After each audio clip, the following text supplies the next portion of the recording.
여러분, 혹시 이런 말을 들어보신 적 있으신가요? 달콤한 것을 조금만 줄이면 건강이 좋아진다.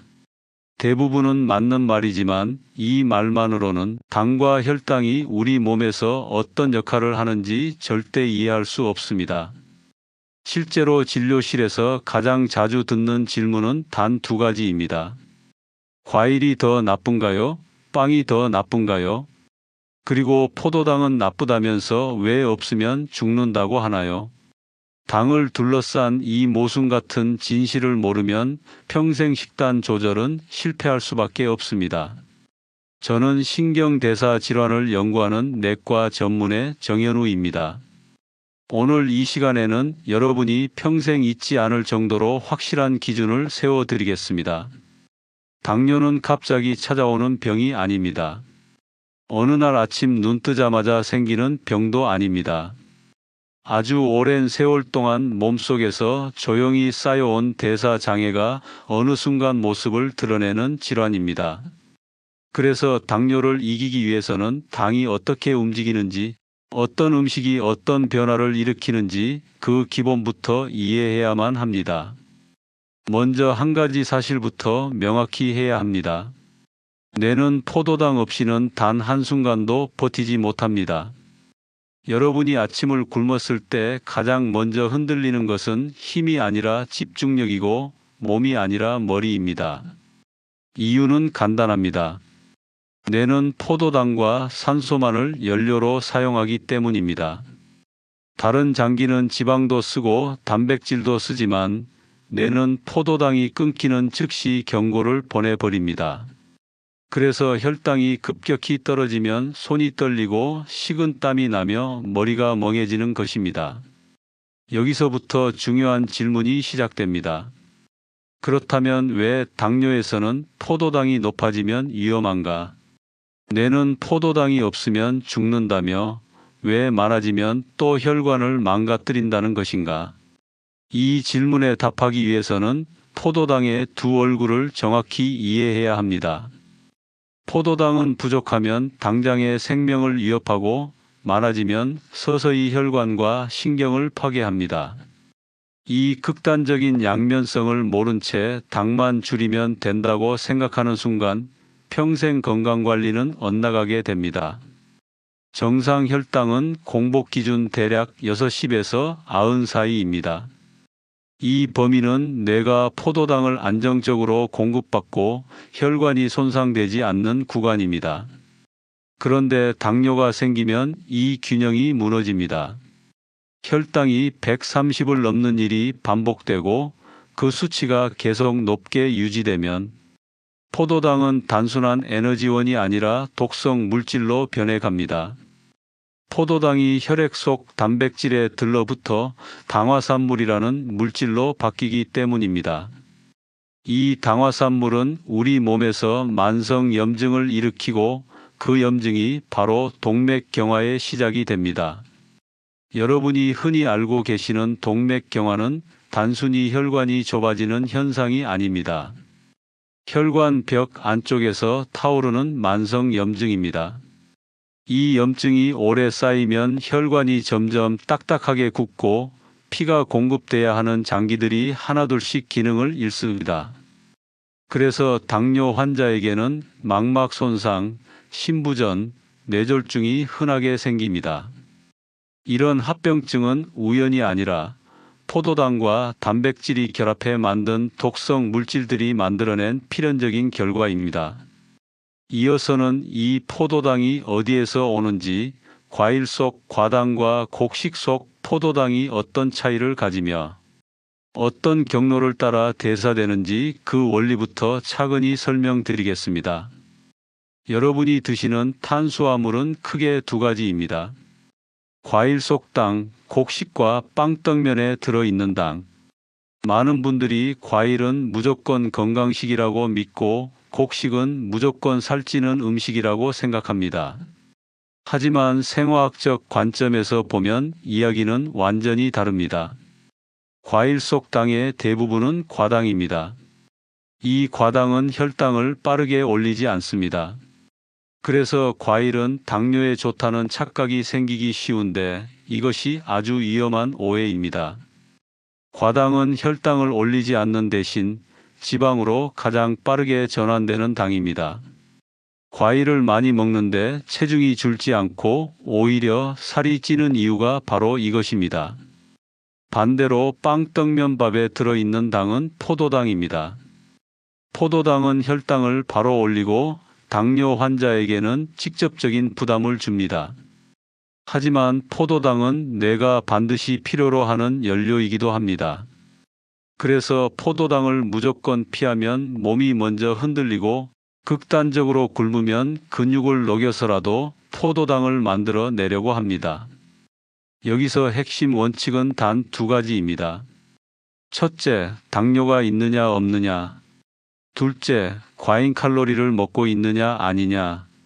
당뇨가 없다면 포도당도 필요하고 과당도 필요합니다. 둘 다 몸에서 중요한 역할을 하는 에너지원입니다. 하지만 당뇨가 있거나 비만이 있다면 이야기가 완전히 달라집니다.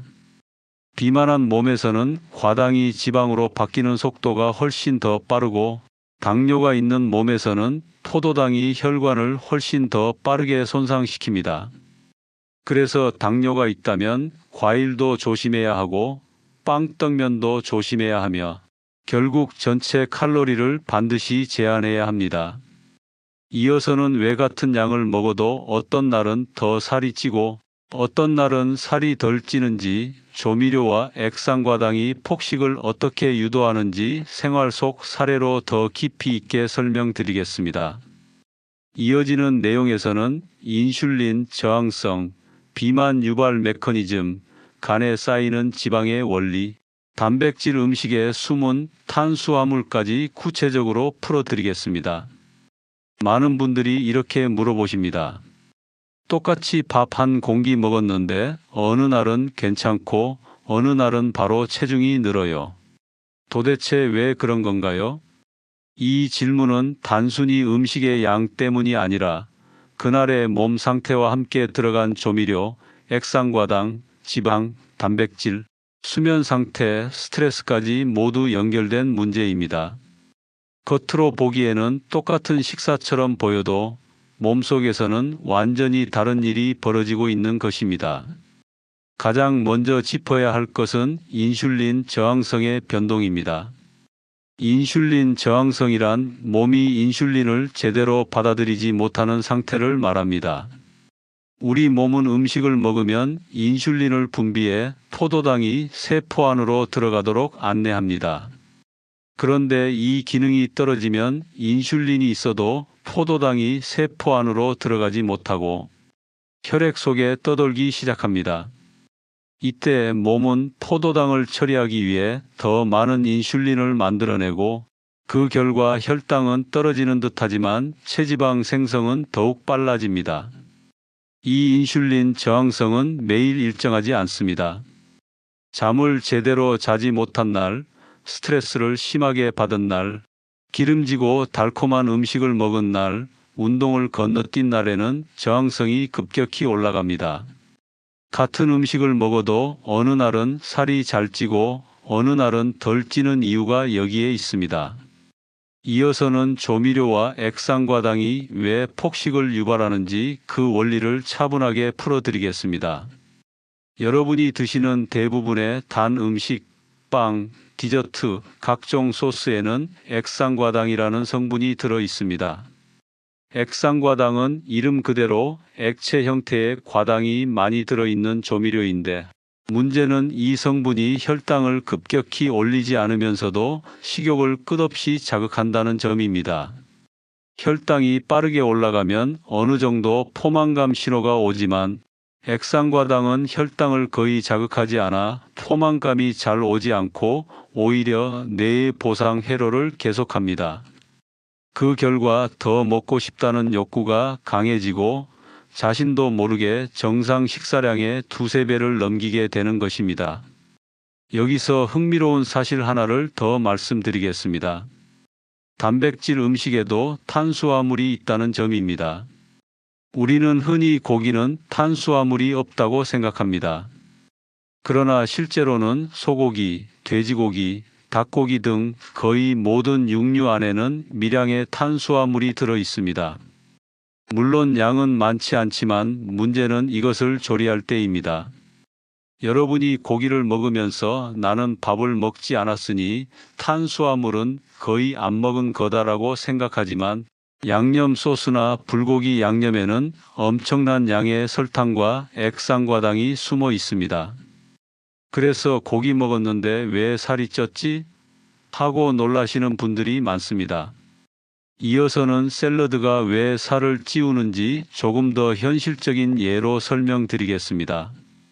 샐러드는 기본적으로 채소이기 때문에 건강식처럼 보입니다. 그런데 많은 분들이 샐러드만 먹고 살이 찐다고 합니다. 그 이유는 샐러드 자체가 아니라 샐러드 드레싱에 있습니다. 대부분의 드레싱은 기름과 설탕 기반입니다. 올리브유, 각종 오일, 설탕, 꿀, 시럽 등으로 만들어지다 보니 한 큰술만 먹어도 칼로리가 꽤 높습니다. 여기에 액상과당이 들어간 시판 드레싱까지 사용하면 샐러드 한 접시가 밥 한 공기보다 칼로리가 더 높아지기도 합니다. 그래서 진료실에서는 이렇게 이야기합니다. 진짜 샐러드를 드시려면 양념 없이 드셔야 합니다. 하지만 현실적으로 양념 없이 먹기란 매우 어렵습니다. 결국 샐러드를 먹었다고 해서 건강하게 먹은 것 같지만 실제로는 폭식을 촉진하는 조미료를 잔뜩 섭취하게 되는 것입니다. 이어서는 과당과 포도당이 결국 지방으로 가는 서로 다른 경로를 조금 더 깊게 설명드리겠습니다. 포도당은 우리 몸에서 매우 중요한 연료입니다.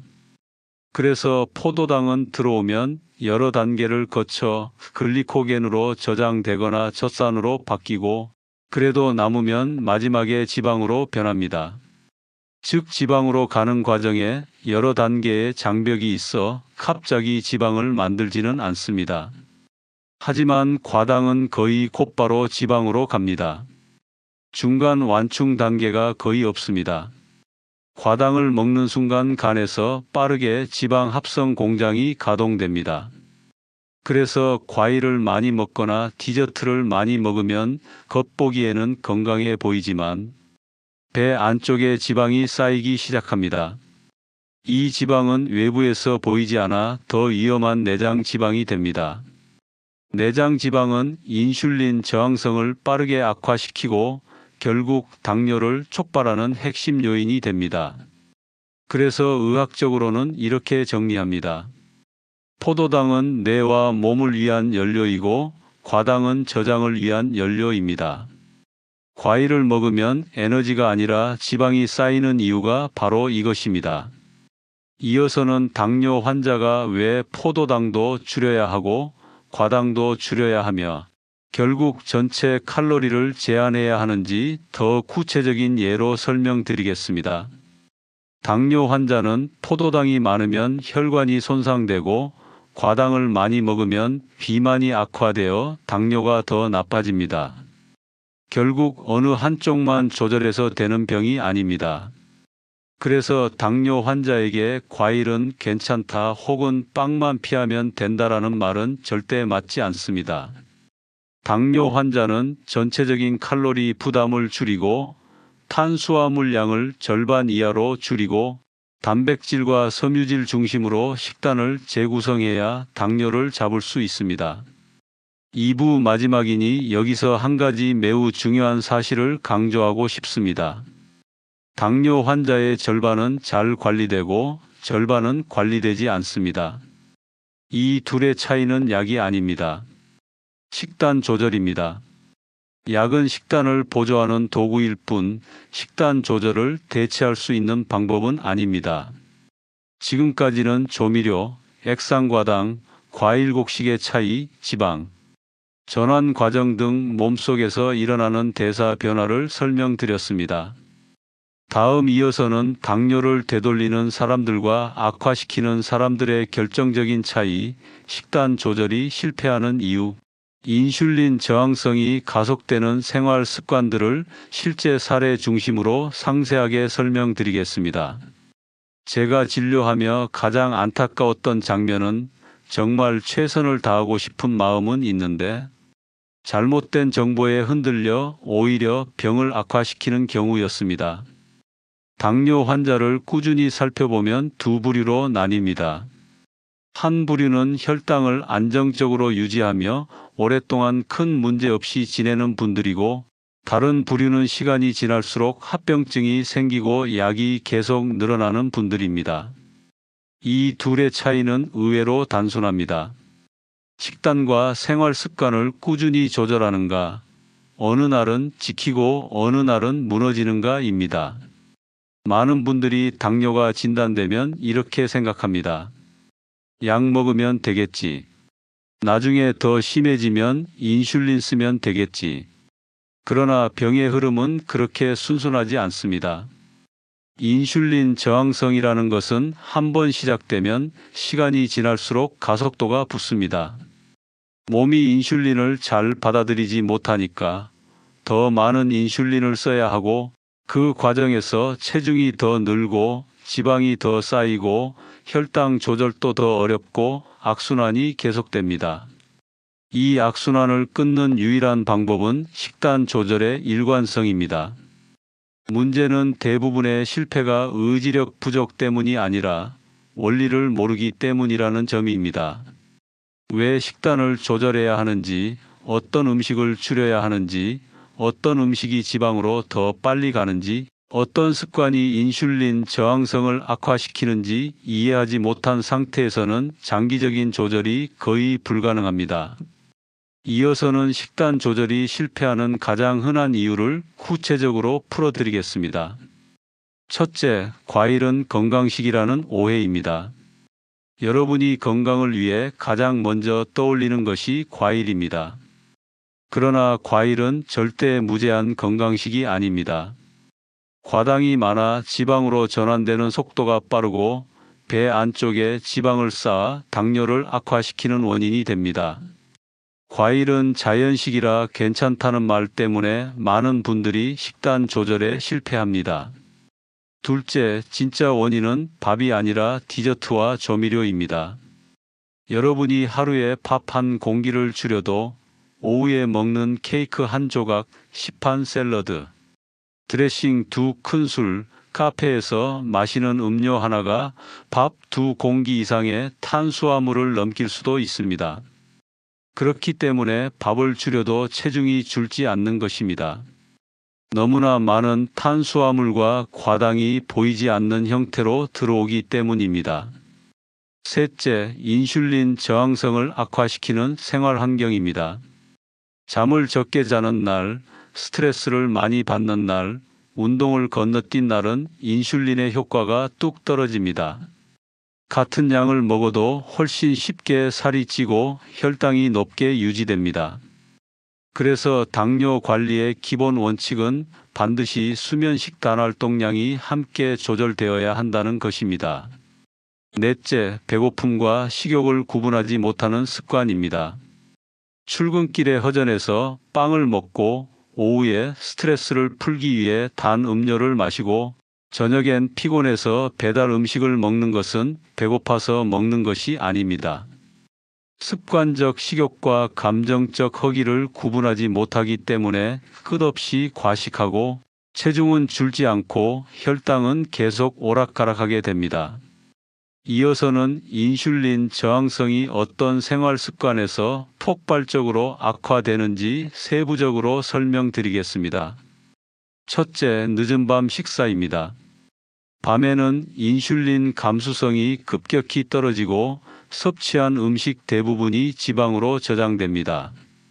같은 양을 낮에 먹으면 덜 쪄도 밤에 먹으면 훨씬 더 빠르게 지방이 됩니다. 그래서 당뇨 환자에게 저녁 식사와 밤참 금지는 절대적입니다. 둘째, 앉아서 오래 일하는 습관입니다. 이것은 단순한 생활 패턴 문제가 아니라 생리적 문제입니다. 오랫동안 움직이지 않으면 근육이 포도당을 흡수하는 능력이 떨어지고 혈당이 쉽게 올라갑니다. 특히 당뇨가 있다면 매 식사 후 10분에서 20분 정도라도 걷는 것이 매우 중요합니다. 셋째, 단 음료와 커피 속 시럽입니다. 많은 분들이 커피는 괜찮다고 생각하지만 시럽 한 펌프, 크림 한 스푼, 파우더 한 번만 뿌려도 어느새 디저트 한 접시와 동일한 양의 탄수화물을 섭취하게 됩니다. 문제는 이런 탄수화물이 먹은 줄 모르고 들어가 인슐린 저항성을 악화시키기 때문에 더 위험하다는 점입니다. 넷째, 양념이 강한 음식 위주입니다. 불고기, 양념치킨, 소스가 잔뜩 들어간 요리는 모두 탄수화물 폭탄입니다. 설탕, 액상과당, 전분, 과일 농축액이 들어가면서 포도당과 과당을 동시에 과도하게 섭취하게 됩니다. 이런 음식은 포만감을 지나치게 자극해 과식을 유도하고 결과적으로 체중 증가와 혈당 악화를 함께 일으킵니다. 이어서는 식단 조절을 성공시키는 사람이 지키는 단 3가지 원칙을 알려드리겠습니다. 첫째, 탄수화물의 총량을 정확히 인지하는 것입니다.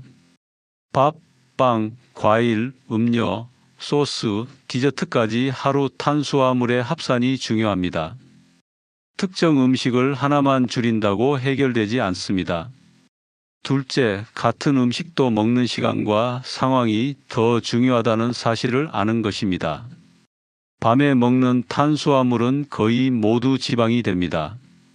스트레스를 받은 상태에서 먹으면 인슐린 저항성이 순간적으로 크게 올라갑니다.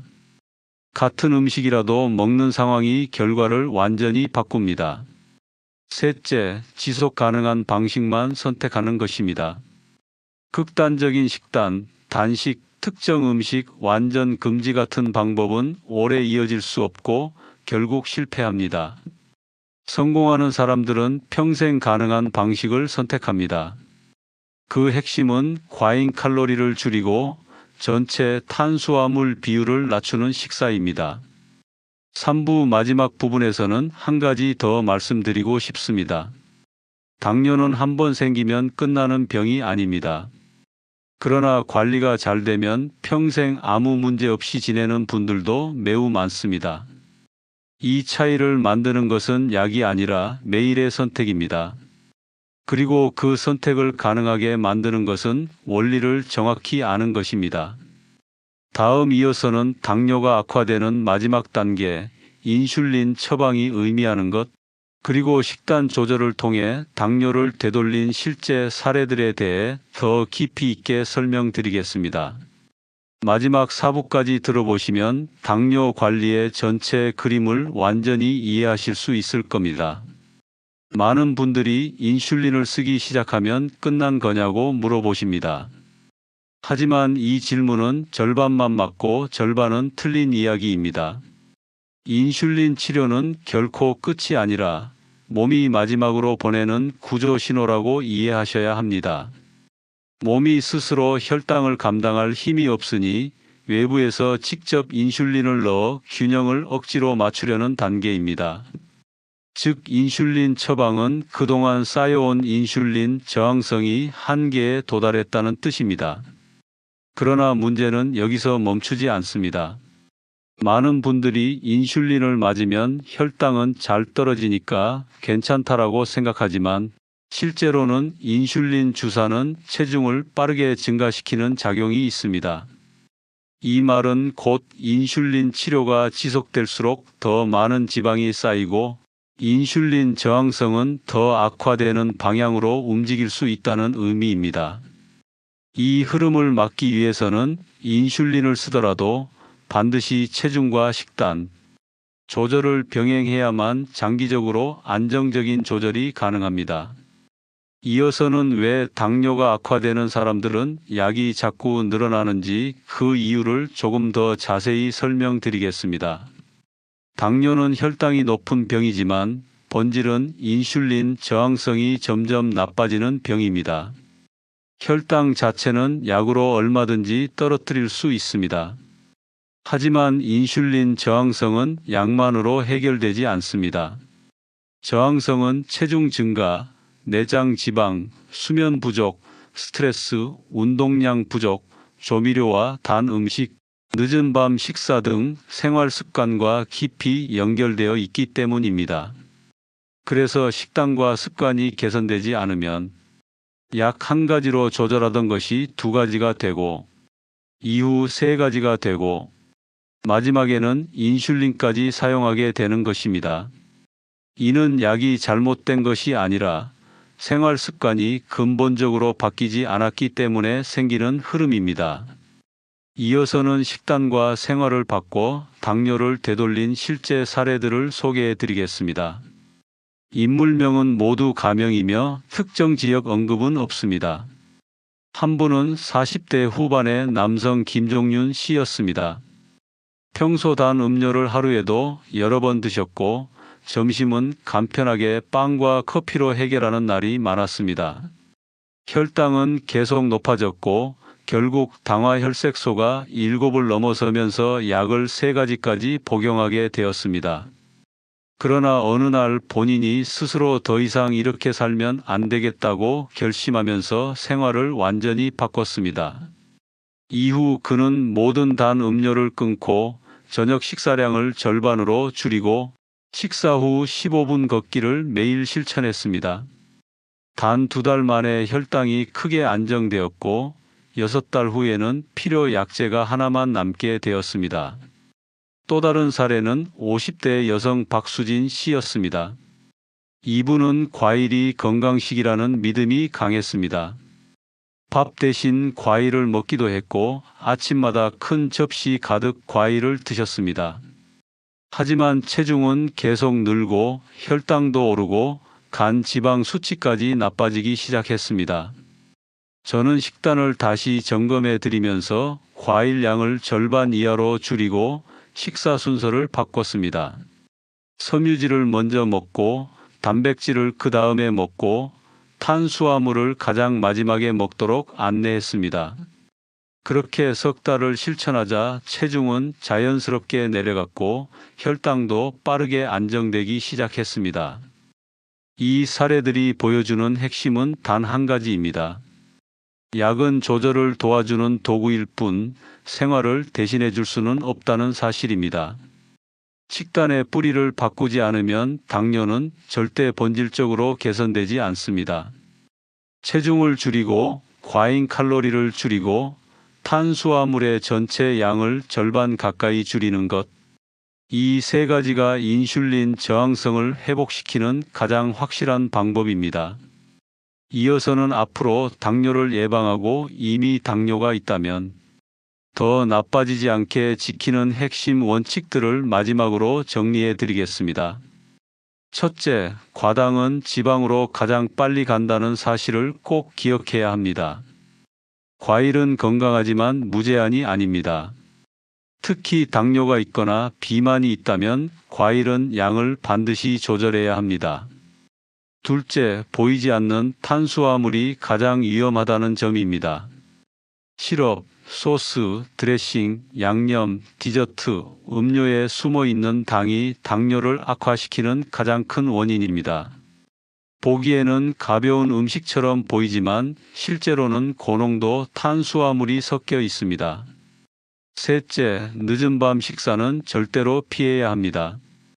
밤에는 인슐린 감수성이 크게 떨어져 같은 음식을 먹어도 지방으로 전환되는 속도가 겉모습보다 훨씬 빠릅니다. 넷째, 매 식사 후 10분에서 20분만 걸어도 혈당 조절 효과는 매우 크다는 점입니다.